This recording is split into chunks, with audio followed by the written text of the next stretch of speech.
What's going on there, YouTube? Welcome back to the channel. Thanks for watching the video here on M54 and more. In today's video, this is kind of a vlog, DIY type of whatever. I'm gonna be doing some inner and outer tie rods on the E92, and I have missed working on this car so much. So we're gonna get into that. I'll tell you guys why I'm doing it, and then also what's next for this car, as I've always been saying what's next, and I never get around to it, but I'm going to. Trust me.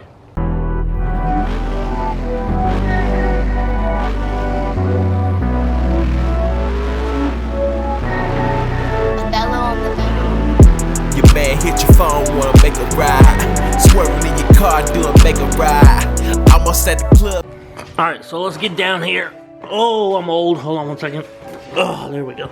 Alright, so come down here, and you'll see right here what I'm gonna do is pop off this right here, this clip, pull that clamp down there, and then pull that bolt or whatever.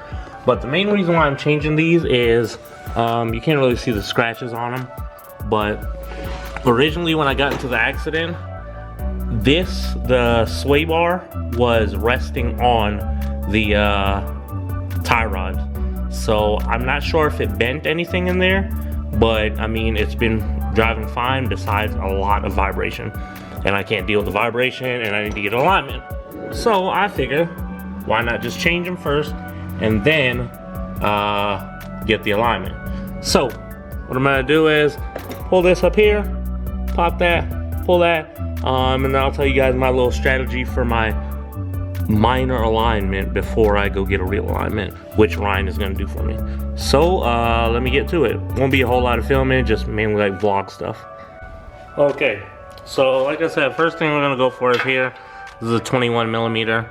We're gonna pull this off, and then once we pull this off, well, we're gonna crack it first.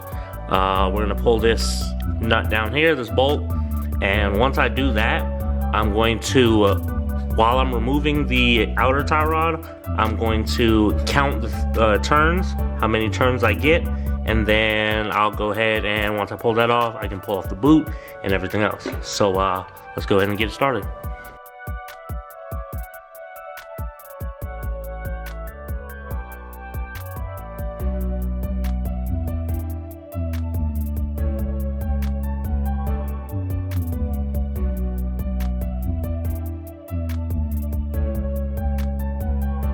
Okay, alright, so this one didn't come out how I wanted it to. You can't really see it, but right here was really seized up, so I just had to pull out the whole thing, and now I'm going to put this in the vise and get this off so that I can still reuse the boot. So let me do that now, and then I'll be putting it back in. Okay, so we got one side done. Everything was like seized up or whatever and hard to like move, because this car was in Washington originally. But so got this one tightened up, we've got the inside tightened up, and then we put the boot back on. When you are putting on the inner tie rod, you want to disconnect this stabilizer bar, this lower control arm right here.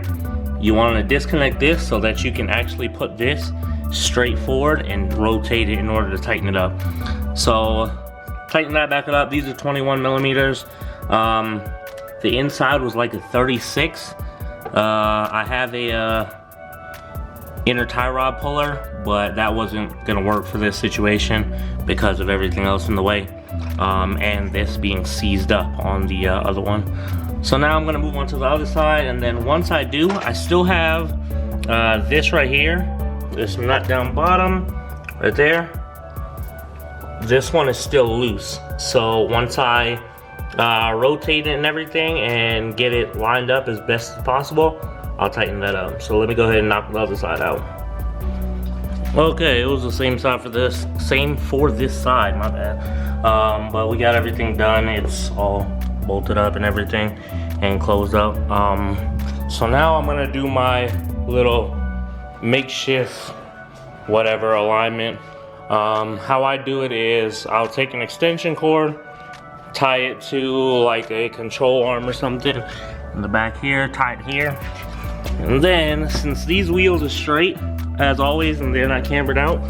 I'll run it like this up to here and pull it tight. So as you can see there, that's kind of like right on point. You want it to barely touch both sides.